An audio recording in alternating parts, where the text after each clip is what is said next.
to us.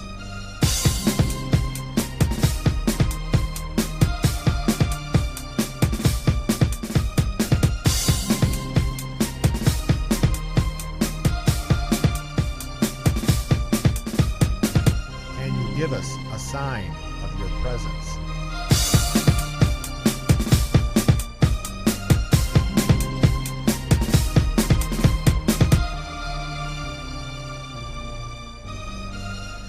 And welcome to Let's Talk Ghost. I'm your host, Steve. I'm Dan. I am Will. And it is June 29th, 2014. How you doing, Dan?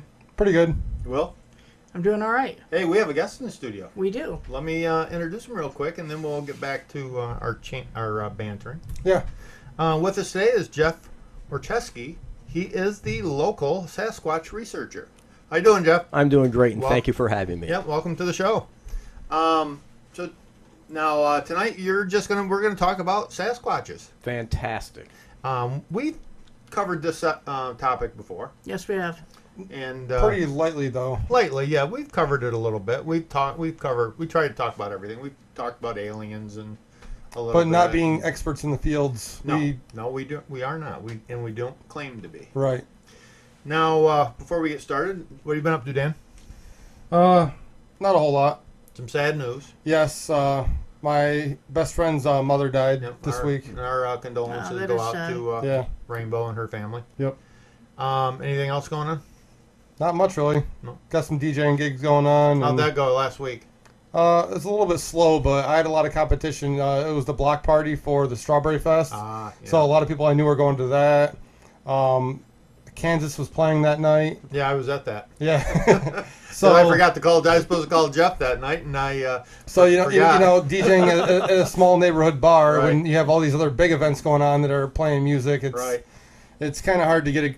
I mean, there's probably 20 people there at the peak, but Well, you got people in there though. there's people in It'll there. get yeah. better. Yeah. Oh yeah. Once they realize there's a DJ there and everything Right. on Friday night, Yeah. Oh yeah. people will go to music where Yep. there's music and stuff. So that's cool. It's just last Friday there was a lot of stuff going on. Was it nice to be back, though? Yeah. It's fun. Yeah. Now, Did Will's gonna babysit the girls for us Yes, he is. coming up in here in a little while. Well, we go and gamble. And the Yes. boy. And the boy. That's Yeah. right. Can't forget Buddy, the boy. Right. Well, Yeah. anyways, I'm gonna go play some poker. You're gonna throw your money at slot machines. yeah, I usually don't win anything. Not me neither. Whenever I go up there, I lose money. Oh yeah. No, actually, we've been doing past few times we've been to Turning Stone. We've actually broke even. Yeah. We found if you start losing, you got to walk away. Because if you try and play catch up, you never Deeper in the hole. You just keep going deeper and deeper. But you go around, you find a machine that's working for you, and we've actually done okay. We've never won money, but But if you walk away even and you had fun. Well, this way we look at it. If you go up there and play a little bit, you end up getting a free room. You end up getting coupons for free food. And you earn the points where you can use that for free food. So you go up there and you get a free night, you get free food, and you lose $100. Right. You know, Money well spent. Money Yeah. well spent. Yeah. you're getting. It's like a little vacation for $100. You're getting free food and a free room, and the rooms are really, really nice. They are really there. nice. Yeah. And we not only got one free room, we're getting 2 free rooms. Yeah, I'm getting 'Cause my own room. You're getting your own room. so Right. Why not? Yeah. Use it somewhere. So, anyways, let's get on with the show. We're not Enough about gambling. enough and about throwing gambling stone. and losing your inheritance. Yeah. Jeff, Yes. now I guess I'll have a few questions for you. Now, how long have you been researching Sasquatch, Bigfoot, whatever you want to call them? On a serious level, 3 years. About 3 years. Yep. And you told me earlier you have not ever actually physically seen one, No, sir. but you have heard them. I've heard them, yes.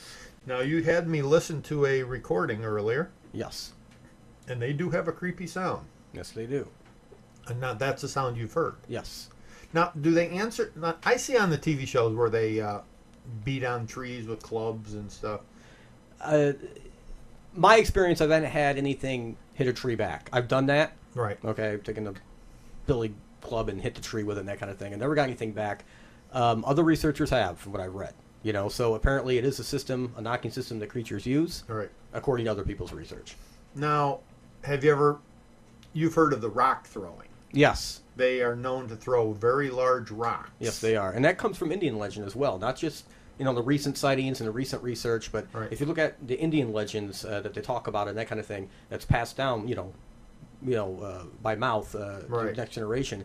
There's a lot of stories about rocks being thrown at Indians. I think it's one of the more common occurrences where when the people say they've encountered them is they'd be like fishing in a creek and all of a sudden a huge rock comes out of nowhere and hits the water. And they're like, what the heck was that? They see the rock flying through the air and it's like too big for a human to throw. Exactly. They just see this huge rock flying through the air and it's like, wow. Yeah. There's only 2 species on the planet that I'm aware of that can throw rocks. That's humans and, the ape species, chimpanzees and that kind of thing. So if there's a creature in North America, that can throw rocks, and it's not a human, what else is out there, Well, we know there's not any gorillas or chimpanzees in North America, so that kind of... Exactly. Yeah.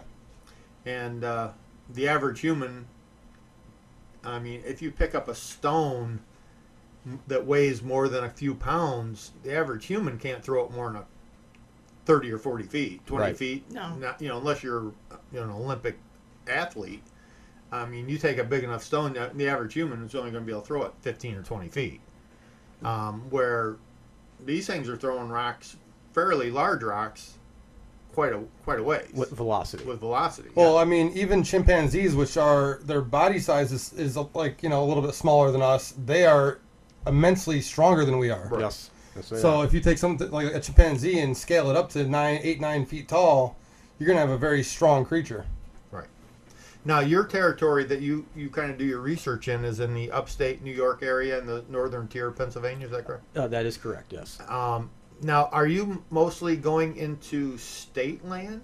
Yeah, that's the best area I've found to go, just for a simple reason. A, you're not going to get in trouble. You're not going to trespass on anybody's property. Right. Normally, believe it or not, unless it's hunting season, state lands there's no one there. Right. So it's a great area to go look for tracks and that kind of thing, especially after it rains and you got mud and that kind of thing. But you're not going to run across a jogger out there or someone walk around barefoot. So if you find a track, odds are, unless someone's been out there screwing around, but. And the fact that, of course, a lot of your New York State game lands and Pennsylvania State game are huge areas of forest. Yes, they are. They're very large forest areas. Yes. Yeah, they are. I mean, they can be. They can be very large, like especially up in the Adirondack. Yeah, the Adirondack area is huge. Absolutely. That's almost all state forest. There's a lot of state land around the cabin I have in the Adirondacks. Right. And I mean, the state's been trying to buy up more and more land. You were saying, right? Well, yeah. They were pressuring your dad before he passed away to sell his. Yep. Why is that? They just wanted to keep accumulating land, or they just didn't want private ownership within their boundaries? Well, I mean, I think they just want to keep accumulating land to make it state wildlife preserve. You know? You think they'd want people to privately own it so they could get taxes out of it? Yeah. You'd think. That's what you would think. And the taxes actually aren't that bad up there because we're a cabin, seasonal cabin. We're not an actual house. Right. Well, we won't get a house that you can live in. Yeah. Yeah, I think you should be paying your taxes. Oh, we are. Trust me. I'm trying to put him on the spot here.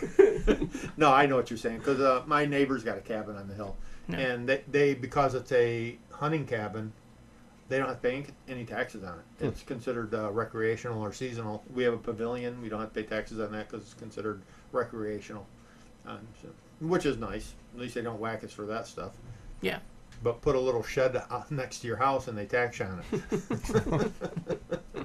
Because they consider that part of your property. I don't know. It's weird. I'll never understand it. Now, you said you've been doing this about 3 years. Now, what is your take on Sasquatch? What is your take on it? Well, for a while there, I really thought that it might have been an ancestor or an offshoot of Gigantopithecus, which was a gigantic ape species that lived in North America about 100,000 years ago and went extinct. They got up to be almost 12 feet tall, and they walked on 2 legs like humans do, and they were very large creatures. That's what I thought it was for a long time, but recently, the more research I've done from Indian legends, and the more research I've done where I've seen where forensic artists have come in and drawn what people have seen up close. So a lot of witnesses will, I've seen the facial features with the hair around them. the same forensics artist will now take that hair away, and it's striking how much these things look, like a Neanderthal, just a gigantic version of a Neanderthal. It is just absolutely fascinating, the resemblance. Wow.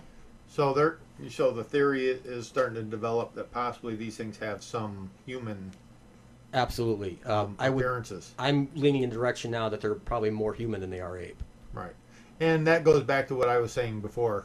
I don't want to be the first person to shoot one, because if you shoot one and you find out that it's human, technically you could be charged with homicide. Yeah, murder. I mean, that's what it would be. Right. Some states have outlawed it. You can't hunt it. Right. Oregon, California, Washington State. They're placed on the endangered species. They're in California. They are on the endangered species list. They're just covering their butts just in case. Yeah, they're covering. Yeah, because they're probably thinking the same thing. If these things are human, we can't have people out in the woods shooting them. Yep. Right. Yep. They have a right to live. I'm a hunter. I used to be a hunter. I'm not against hunting, but I am against killing things just for the sake of killing it. When I raised Dan and John, they had BB guns and stuff, and I always said, if you shoot it, you're going to eat it. Yeah. So you go out and shoot that red-winged blackbird, we're going to cut her up, and we're going to put it on the grill, and guess what you're having for dinner tonight? You ate a lot of bird as a young kid? No, he kind of shot a lot of beer cans and tin cans and stuff like that. Yeah, me and my friends, we liked making shooting galleries, Okay. And even to this day, would explain why he is now. Right. Yeah. Well, I mean, even to this day, I'd rather go out and target shoot than go hunting. I don't hunt. I have nothing against hunters. I just don't like. I'm against killing animals for sport. Right. I mean, I taught riflery at a summer camp, and I was a rifle coach there. I had a rifle team. Killing an animal just because you can. Yeah, it's pointless. It's pointless. Yeah, I agree with that. Now, there was a gentleman on a show called the $10 million Bigfoot Bounty, and he claims to have shot and killed 2. Rick Dyer. Yeah, no, not that one. It was another guy. He claims to have shot and killed 2 Bigfoots, but he didn't have them as proof. Rick Dyer's a separate one who's kind of out there. Yeah, well, I would think if you shot and killed a Bigfoot, you would definitely keep some parts of it. Well, if he's a hardcore hunter, he probably had him field dressed and probably ate him before he got him back to the cabin. Yeah. Probably started a fire and put him on a big spit and started roasting them. I don't know, Bigfoot Speedies or Bigfoot barbecue. I don't know. They they make, no, that's beef jerky when you're messing with them. Yeah, when you're messing with Sasquatch beef jerky. There you go. It makes them Sasquatch beef jerky or jerky, yeah. But now, what kind of sounds? You said they make sounds, and how do you know when you're in the woods? You're in there do you go in by yourself? Oh yeah, at times. Yeah, this weekend I wasn't by myself. So now, how do you know that you think that when you hear something that you think it might be a Bigfoot? I mean, is it just from experience, or is it just certain sounds that you hear? It's a lot of experience. I spent a lot of time in the woods, obviously, in my youth. My father was a very avid hunter, that kind of thing. But it's not any known animal that I'm aware of. When I hear these sounds, which is a couple occasions now, no mountain lion will make that noise. Right. Coyotes don't make that noise. Bears obviously don't make that noise. It's no known species I'm aware of. I listen to everything from apes to chimps to, every animal I could possibly think of, foxes, you name it, owls, whatever. Just the sound to see at the clips, any of those clips would register anything even similar to what I've heard out in the middle of nowhere. Now, I'm not sure if this is true or not, but a fox can sound like a baby crying? Is it the fox? I'm not sure about that. I think I've heard somebody say that a fox can actually make it sound almost like a baby crying. Well, I saw a video on YouTube once, and somebody had a pet fox, and it was making weird chirping noises, that it can make a weird noise. It's almost but somebody said that they can almost sound like a baby crying out in the woods. And it's I'm not actually sure. a fox. I didn't hear that in the song. Did you? The baby crying? No. No. And now. So what you've heard is that wailing sound. Oh yes. Would you like the story of that? Sure. All right. Well, my first experience was about a year ago, and it was in Alpine, New York. Okay. In a state land up there. It's a wildlife refuge actually, so you actually need a permit to camp in this particular area. And I had brought my fiance Heather and the 2 kids along with us, and I think one of the dogs. And anyway, we were sitting around the fire. It was about 9:15. The kids were fast asleep by this point. And in this area, you're literally in the middle of nowhere. Okay, Right. You're like 5 miles in from any road. Okay, you're in deep, and you hear this whoop go off, and I'm like, what the heck is that? You know. And Heather, now my fiance Heather, she's deaf. Okay, so she doesn't hear anything. Oh, okay. So, but one of the reasons you bring the dog along is the dog, you know, Moonshine, is great, obviously, picking things up. And Right. she's frothing at the mouth. She's running between me and Heather and around the fire. Very nervous. Okay. And another whoop goes off, you know, in the southwest direction, and then another one goes off behind us. And I'm all excited, and Heather, you know, I'm signing to Heather, telling her what I'm hearing. And Heather finally moved her chair next to mine because the dog was freaking out so bad, Right. and Heather got scared. You know, she didn't want her back next to the woods. so, Yeah. so that went on for like 15 minutes. Now, that could have been an owl. It could have easily been like an owl species, you know, calling to Right. each other, which would be normal. But it was really cool because I'd never heard that before. Then we went to bed about 11:15, 11:30, somewhere in there, and the night was quiet. And then about 3 o'clock in the morning, I hear this god-awful scream that I had never heard in my life. It was, you could hear it from mountaintop to mountaintop. Woke me out of a dead sleep. The dog woke up. My heart was pounding in my chest, right? And I could hear the coyotes going off, and they were like Right. answering this thing, and this thing would go off again, and you hear the coyotes, you know, so you could differentiate between the two. Right. You know, it definitely wasn't a coyote. And Whatever. it was kind of that yelping sound. Yeah, it was just a scream, that powerful, massive scream. And is it right if I give that website?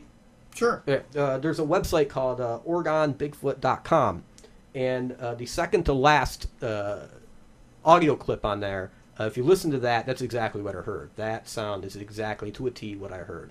And when that's going off, when you're hearing that, you know, I had a fully loaded 16 gauge in a tent with me, you know, and I was scared out of my mind. And I'm not afraid to admit it at all. I was ready to grab her and the kids and the dog and just leave everything, throw them in the truck, and drive out there like a Right. madman.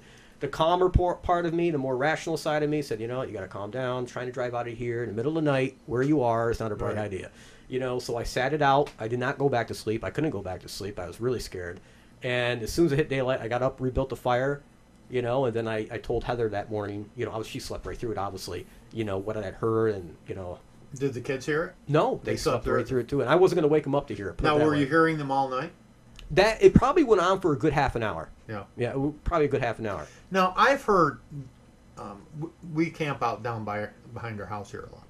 And there's a screech owls. Have you ever heard them? Yes, I have, yeah. They'll make your hair on the back of your neck. Yes, they will. They will scare the hell right out of you. Because they're a little tiny owl, about 6 inches tall. They're tiny, not a very big owl. Yep. And they sound like a pterodactyl. Mm-hmm. And you'd think there's a dinosaur about ready to come into the yard and attack you, because these things are so loud, and they have this ungodly sound they make. But that's a screech owl. So you know what a screech owl sounds like. I've heard them before, actually. Yeah. Up in that same area. So I know that, there's a Yeah, difference. they almost sound, like I say, they sound almost prehistoric when they make that noise. It's a ungodly sound.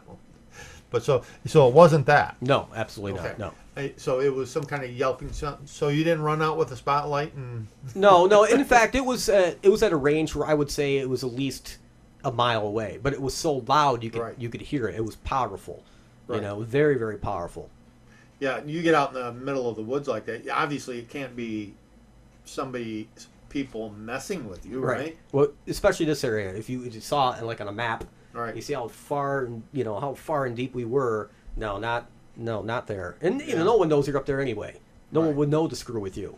You know what I'm saying? Well, that's kind of goes with what we always say is, if you're going to go on a paranormal investigation somewhere, Sip it. you don't tell anybody until after you do it, because there are people out there who want to mess with you. Yeah. And so you just don't talk about it until after you do it. Exactly. And I guess that could go the same with hunting, looking for Oh yeah, Bigfoot. absolutely. I mean, like that show, was it Finding Bigfoot? Right. You know, that show has been on 7 or 8 seasons, and what have they found? Nothing. Yeah, nothing. And there's a reason for that, though. They go to these towns, they have these big town hall meetings, they have all these witnesses. People know they're there. Right. All right. So the Yahoo's going to be out there screwing with them. You know They're going to be some guys be like, I'm going to screw with those people today. You know, I mean, yeah. you know what's going to happen. Oh, you know, Jim Bob's out there screwing around with you. Oh, yeah. Pounding sticks against trees and all that nature. Oh, You yeah. know, and another thing, too, is I try to explain to people, they've asked me, well, if you go on an investigation, what was the max amount of people you would take with me? You know, if I were to go out by myself. Right. I would take like 5 people at the most. Right. Really four other people. And you got to think about on a show like that, you've got the cameraman, you got the sound men, you've got the support cast, you got all these people trampling through the woods in the middle of the night. Behind the scenes, any creature that has any common sense is going to stay away from that. They're going to come in and, absolutely. I mean, come on. And you're probably right. Most of the noises that they're picking up and hearing is Billy Bob off in the distance banging on trees and yipping and yelling back to him. Absolutely. Absolutely. I believe that. Yep. I'd absolutely believe that. Yeah. Will would do it. You're a prankster, huh, Will? Huh? No, this is pick on Will night. No. But I mean, is it obvious to tell between a human making the noise and an animal making a noise? What noise are you referring to? Like a yelping or a screaming? The screaming, yeah. You can't. No, I don't think a human being could do that. And it's actually some of those sound clips has actually been tested. Put through different devices they have that they know known animals, and it doesn't match anything that's known. That's actually a fact. And they actually tested these, and they know this isn't something that that's known at this point. They're called like sonogram programs. Yes, exactly. Thank you. Yeah, because I was looking at one. I joined Cornell Ornithology Department. Whatever. I became a member of that because I was trying to download their software for ghost hunting. Because their ornithology department, the bird watchers, they have a sonogram program so that you can put any bird sound into that program and it'll tell you what bird you're hearing. What species? Oh, wow. So what species? Yeah. That's pretty cool. So I was trying to repurpose that software for ghost hunting for doing EVPs and stuff, because just to find where it falls on the megahertz spectrum and stuff. That's basically all we wanted it for. Yeah. Right. But so I mean, there's programs like that you can put those sounds into and it'll tell you what it is. Right. Now, when you're have you ever tried? Can you bait them? I don't know if you can. I know a lot of researchers who have, and I haven't seen any results of that, so I don't think that works. I don't think these things are stupid. I think they're highly intelligent. Obviously, I believe they're real. I've interviewed a number of witnesses myself who don't want any publicity, they don't want their names used. The stories they tell, some of them have been very up close, great detail. Some of them are very avid bear hunters, so they're well aware of what a bear is and what isn't a bear. Those are really the best stories. And I just don't think that these things are on the intelligence level where they would fall for a bait trap. Who is the gentleman that keeps claiming he has a Bigfoot? What's his name? Rick Dyer. Rick Dyer. Yeah. Or Dyer, that's it. And twice now he's done that? At least twice. Yeah, two times now. Yeah. And he claimed he baited the last one with... Jack Link's beef jerky. No, I'm kidding. No. Wasn't it like beef ribs from Walmart? Ribs from Walmart. Ribs That's from what Walmart. It was. Yeah. They have to be from Walmart, though. Oh, okay. It was barbecue ribs from Walmart. Something like that. Yeah. So I take it you don't bait yours with Walmart ribs? No, I don't. I don't try the baiting technique at all. No. Right. No. Of course, I called. I didn't call him, but I kind of called him out. I said when he was claiming he had this Bigfoot, I go, and he supposedly had sent it to a college to get it, some college, unknown college. He wasn't going to disclose the location, to have it scientifically tested. I said, you watch. The day he's going to supposedly reveal this to the world, it's going to mysteriously come up missing. Somebody's going to steal it. No, he admitted it was. It was fake. Yeah.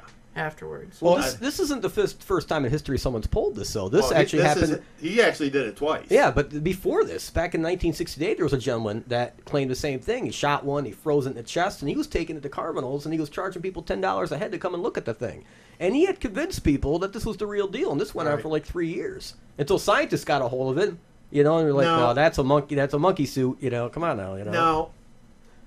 There was another one interesting. I don't know if Rick Dyer did it. Matilda. The sleeping Bigfoot. Did you see that? No, I did not see that. Oh, I saw. I think. Did I see that one? Where someone snuck up on one and it was sleeping and it was watching it breathing. Yeah, I think. Yeah. Oh, you might have seen the YouTube video for that, though. Yeah. I'm thinking about it. I can't remember if that was Dyer or not. Okay, I got a good question for you. You probably know the gentleman that took that video, the most famous Bigfoot video from the horseback. The Patterson film. Yep, that's it. The Patterson film. Fake or real? I was not convinced for a very long time, especially years ago. that it was real. It wasn't until recently, National Geographic actually did an excellent program on that, and they spent a lot of money. And the widow, Miss Patterson, still has the negatives. And the video you see on YouTube, the video you see in a lot of the shows, that is copied image, copied image, copied image, copied image. So what happens when you have a copied image? You guys work with computers. Yeah, obviously, it degrades the heck out of it. Right. Okay? Yeah. Well, she had the original. Okay? And she opened up the safe and let National Geographic, the first ones, play with the original. And with the computers today and the stuff they can do, frame by frame, second by second, they broke that film down. And the detail that came out of that, and National Geographic showed, with all enhanced, you know what I'm saying, from the original negative from the film, it was just amazing. The detail, you could see the mouth moving, you could see the hands, you could see a breast, so we knew it was a female.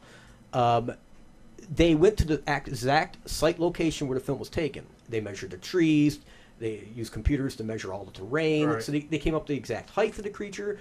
It was really, really well done. Jeffrey Muldrum, who's I think he's an anthropologist for Idaho University. He is an expert in body mechanics for apes. And what he found when he studied that the way it was walking, he said there was no way it could be human in the suit because of the way it was walking, the gait. The way that the mechanics of the creature was walking. A human can't reproduce that. Here's some interesting points with that video that I found pretty cool. Is most times people are going to fake a Bigfoot, they're going to make it a male. I mean, there's not many female Bigfoot costumes out there. Well, I mean, if you just go buy a gorilla costume, it's not going to have breasts. It's not going to have breasts. Right, exactly. Yeah. The second, I believe it was the left leg had a lump on it. They believe it had a cyst. Who's going to think about adding that to a costume? I mean, the breasts are a stretch, but they want to be creative, could add that. But like you said, like a cyst, they're definitely not going to go that far. The creature actually turns in the film and looks in their direction. Instead of turning its head like a human would, it turns its whole upper body like an ape does because it doesn't have the kind of neck. You see, it turns like this. So now, the only thing, I saw one show where it was a skeptical show. Right. Where I guess the one thing was that they really never came up with a real good reason why they were at that location at that time with a camera. Because this is back in a time when cameras were big, heavy, bulky, and they were just something you just didn't carry around with you. And I never really heard the reason why they were. Actually, I had the reason for that. Okay, did they have the reason? Yeah, actually, Patterson was going to make a Bigfoot film. That was his whole point, to make a Bigfoot film. So a lot of people say, well, it magically stumbles upon Bigfoot, so it's got to be fake. And that's the kind of thought process I had in my head for a very long time, until I saw how National Geographic redid everything, and the amount of money they spent, and the time, and the research, and the technology that was used. Now, in my mind, it's just. Now, was that in Oregon? Where was that? That was in Bluff Creek, California. That was in California? Yeah. Okay. Yeah. Is that Northern California? I believe so, yes. Okay. Yeah. Hey, Dan, we're about halfway through. Yeah. Let's go ahead and take a break. Okay. This week we have Misdirect with Cosmic Significance, and you can check them out on our featured artist page.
presence has a purpose.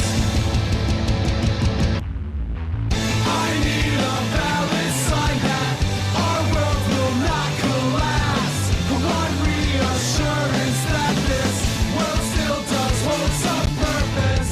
I need a valid sign that should our dear Earth collapse, this presence has a purpose. Cosmic significance. I need a valid sign that our world will not collapse. One reassurance that this world still does hold some purpose. World still does hold some purpose. World still does hold some purpose. World still does hold some purpose. World still does hold some purpose. World still does hold some purpose.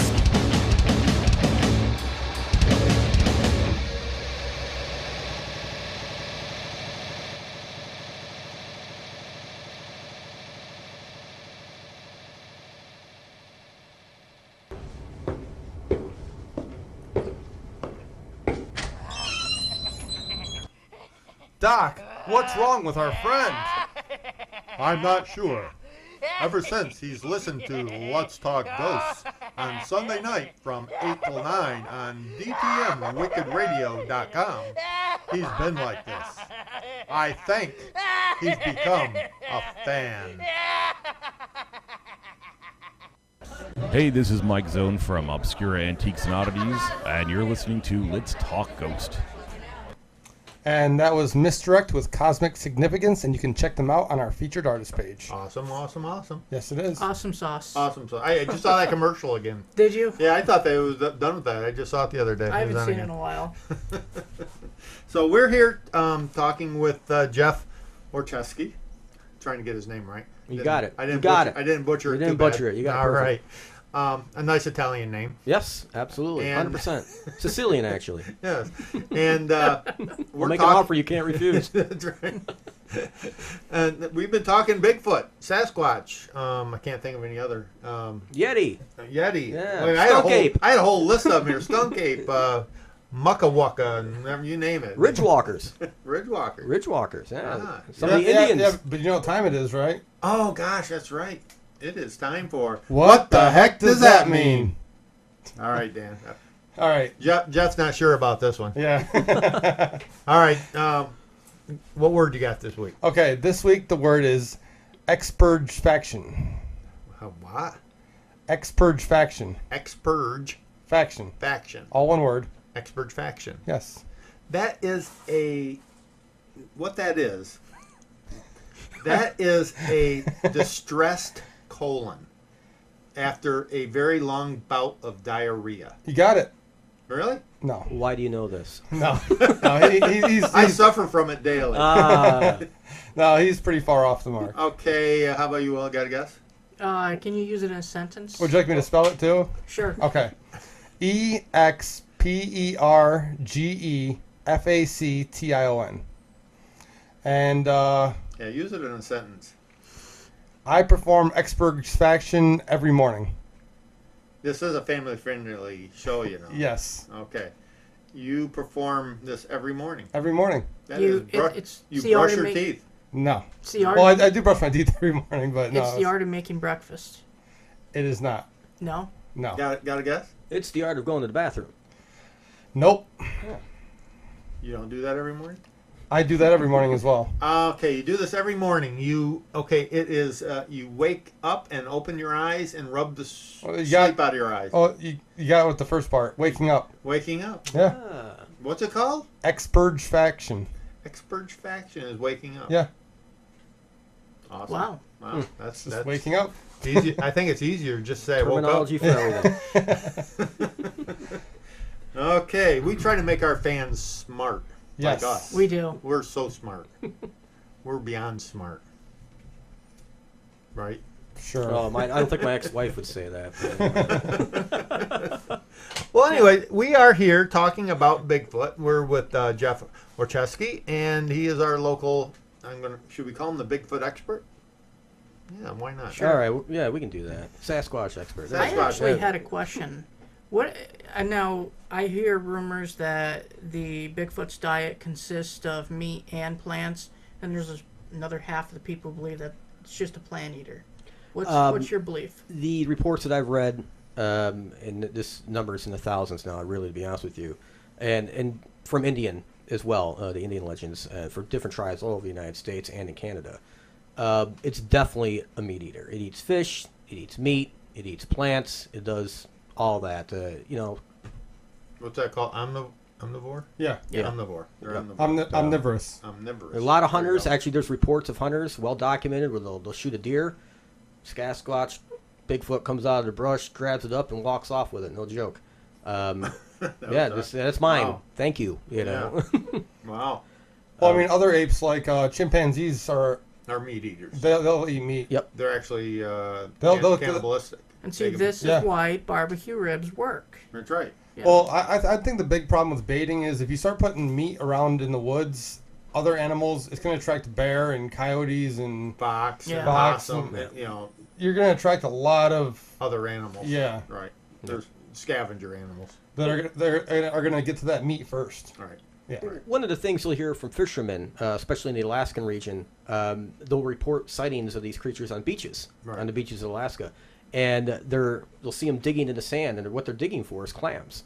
Ah. They're eating the clams, So. Oh, that makes sense. Yep. Yeah.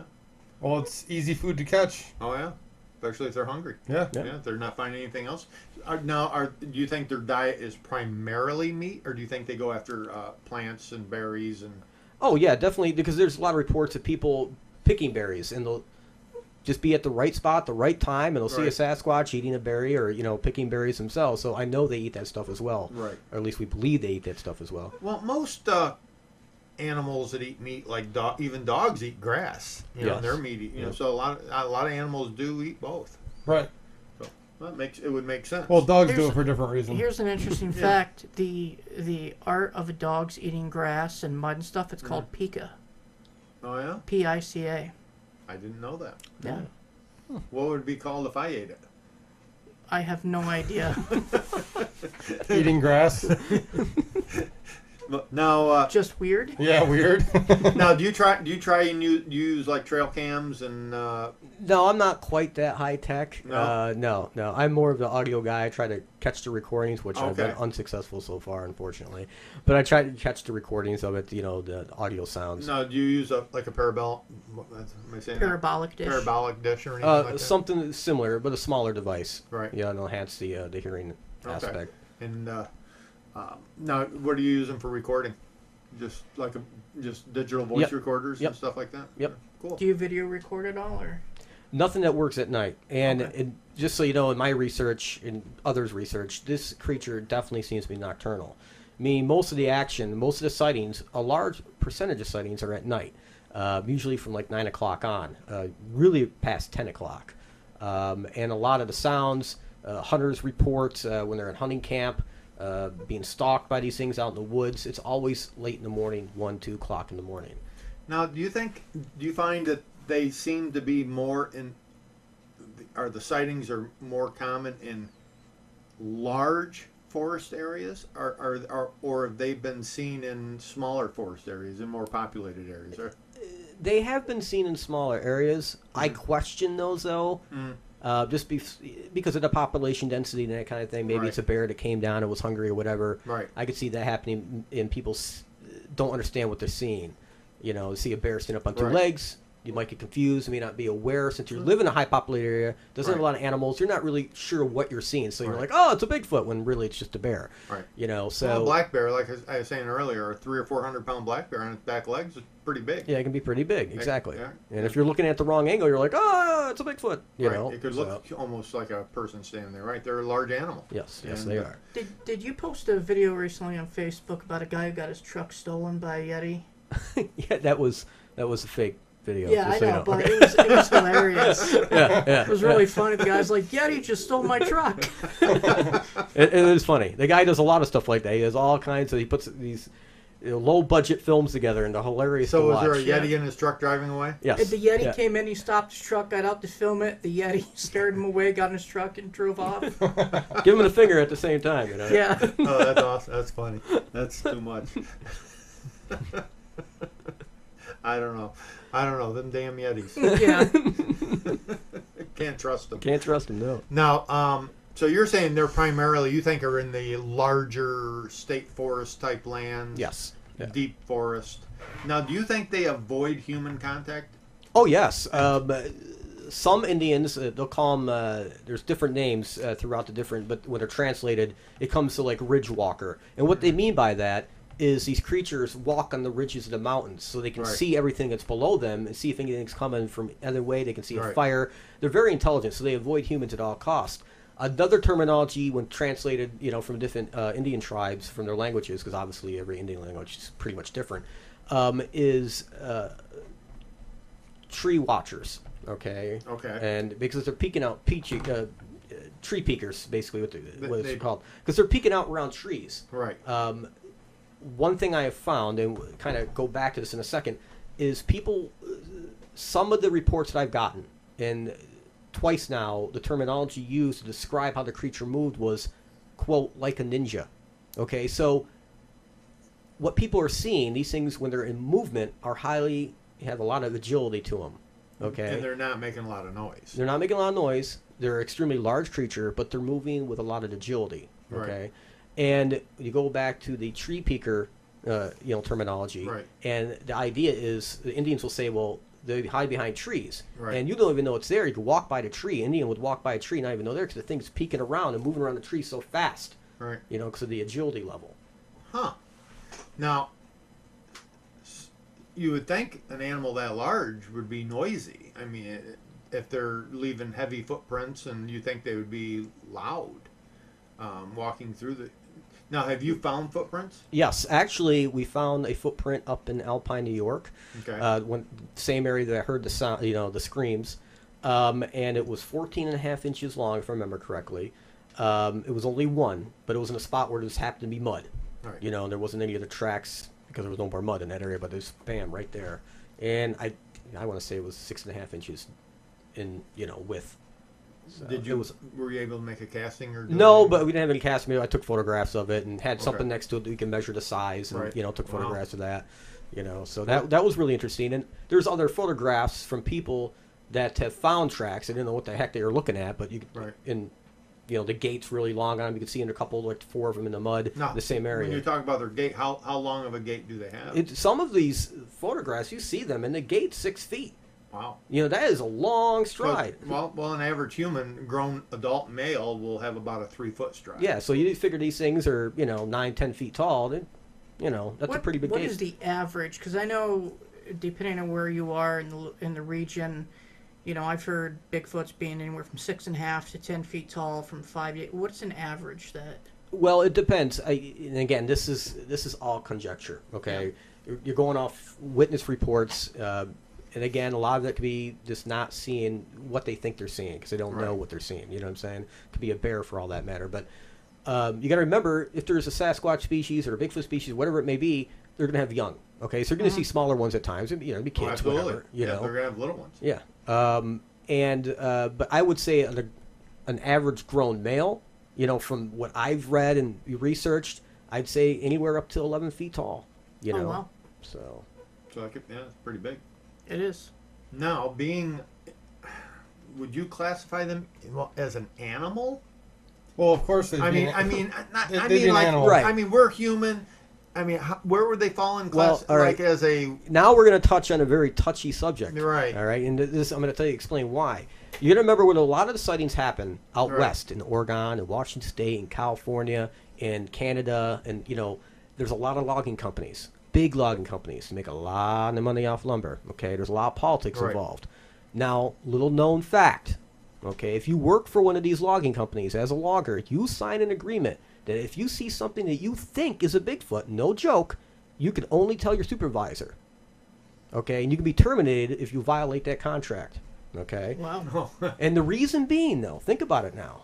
If that species ends up as an endangered species recognized at the national level, okay, what's going to happen to all these log companies that are out there logging Absolutely. in their natural habitat? They're going to have to stop, and that's billions of dollars at stake. Absolutely, yeah. So there's a lot of politics involved. Oh, there has to be. Yeah, of course there is. Now, this is going to be kind of a funny question. Have you ever heard anybody discussing their breeding habits? No, I don't think anyone's qualified to discuss. No, I'm just wondering, do they feel that they have like deer tend to breed in the fall? Do you think there is or do you think they're just like people and they just I make whoopee when this when would they be feel a like complete 100% guess on my part, Right. and I would say it'd be like the human species basically. Right. And that's just a guess. I have no information or any kind of research to back that up whatsoever. Right. That's a guess on my part. I guess like most mammals in the wild, the female gives off a certain hormone sign or hormone, something that makes the male realize she's ready to be bred. Yeah, humans are really just about the only species that has do that for fun. Exactly. Bonobos or bonobos or whatever. They're kind of like a chimpanzee type creature. They've been reported to also do that. Yes. Interesting that we're bringing this up right now. There's a researcher named David Polius, and he's actually written a bunch of books. He used to be a detective, a police detective, and he's done some excellent research. And one of the things he found, because he does mostly the West Coast stuff, is female sightings out in the wild. He's found a high percentage of sightings among human females when they're menstruating. Now, I don't know if these creatures can pick up the scent. When a human woman is menstruating, they'll have a sighting. And there's the thought process is that these creatures have a very enhanced sense of smell, and they can smell that. If we're that close to being of the same DNA, right, it may smell the same. Exactly. And it may give off the same signal. Well, the same pheromones. Right. Or very similar pheromones. Right. Yep. Wow, that's pretty cool. Now, when you've been out, have you ever smelled anything, any strange smells that No, you can and thank you for bringing it up, Will. Actually, there's been a lot of reports, and Indians will report this as well. Part of their legend is the creature has a very bad smell associated with it. Right. And I would say probably on the high side of 80% of the sightings, at a close range, people report a very foul smell. So they don't bathe often. No, apparently not. No, their hygiene is a little to me. It leaves a little to be desired. Then apparently. Yeah. Now, with that, they probably don't swim or like a lot of animals will swim across the lake. Have you ever heard of a sighting of them in the water? Yes, actually, lots of sightings in the water. In Canada, they've been seen to swim from island to island. A lot of smaller islands around the coast of Canada. They've been seen in rivers in America. Ohio and that kind of thing, Pennsylvania, swinging across the river. Yep. Okay, so they will swim. Oh yeah, and there's a lot of tracks found along riverbeds. So the idea is they follow riverbeds. They'll walk along the rivers. Follow the river route. Yeah. Water to drink. Right. Food, water. All animals go down to the river to drink, deer, whatever. That's where you're gonna get your food. That's where they're gonna find their most plentiful food. Correct. Yep. Yeah, that makes sense. And of course, up in Canada, I don't know if you've ever been to Canada much, but you better know how to swim if you're walking up there because everything's water up there. Yep. It's just nothing but water up there. It's all rivers and lakes, and you walk a mile and you'll find another river or something you'd have to go across. So it's quite wet up there. Now, what part of Canada is Sasquatch Valley? I don't know. I've never heard that. Yeah, because there's a Sasquatch Valley, and I think it's past Ottawa. Yeah. I think it's past Ottawa. But that's where the name Sasquatch comes from. Yeah. There's a couple Bigfoot researchers, I'm not going to name names, who claim they came up with the name Sasquatch. They didn't. It's actually a terminology that is used by the Indian tribes in Canada to describe this giant creature. Right. Yeah. Out west, one of the names used by some of the Indian tribes is Skookum, which means hairy giant. Okay. Now, of course, in Florida they call it skunk ape. Skunk ape, yeah. I guess they get it that name because of the smell. Yes, exactly. They claim it smells so bad. It has a really, really foul smell. Yep. And now what's the one down? I got a whole list of them. There's one in Louisiana too. What was that one? There's a name for one down there too. Is that the Yahoo? Or no, maybe Yahoo is Virginia. I can't remember. These things are all over the place. You got the Bee-Man, which is in Missouri. You got Bigfoot, which is all across USA and Canada. The Fouke monsters in Arkansas. Yep. Honey Island swamp monster, the Louisiana. Honey Island swamp Honey monster. Island, That's what it is. That's one in Louisiana. And then you got the Lake Worth monster, Lizard Man, Mogollon monster. Momo is in Missouri. And you have Old Yellow Top, Skunk Ape, and like I said, the Uraluli in Alaska. I know I'm butchering that one. It's spelled Urayuli. It is the Alaskan Eskimo. I don't think they like to be called Eskimos. What? They're Inuits. Inuits. I'm sorry. I apologize. Stay to PC. Yeah, I apologize to our Inuits, but that's their word for it. I'm not really sure how to pronounce that. So, but that's their word for Bigfoot, basically. So, now, what are your hopes? You're hoping you're gonna find one? I don't know. I think it's not really for me about proving it to anybody else. I do it from me. I do it my own curiosity. When I was a kid, when I was 6, 7 years old, I used to get all these books from the library when I was in school. Little kid, going to the library. Right. And I bring them home. Some of the books are too advanced for me to read at that point. My father would read them to me. And I always said that someday when I got older, I was going to start looking for this thing. Right. I was that into it. And then my teenage years, I discovered girls, and Bigfoot went away. Oh, absolutely, yeah. So that was the end of Bigfoot for a while. And then a couple years ago, when I got to advanced age, or middle age, I should say, I said, geez, I'm not getting any younger here. If I'm going to start running around in the woods, now's the time to start doing it. So that's really what got me motivated. Now, you're also interested in ufology or UFO. Yeah, I actually did a lot of research into that well before Bigfoot. I did that. I probably did that for at least 20 years. Now, have you ever had any experiences? Yes. We got a few minutes. We got about 8 minutes left. Okay, we'll make it as quick as we can. Right. When I was about 11 years old, me and a good friend of mine, and I'm going to leave the name of the road out because it's in this area. We're soaping windows about 2 o'clock in the morning.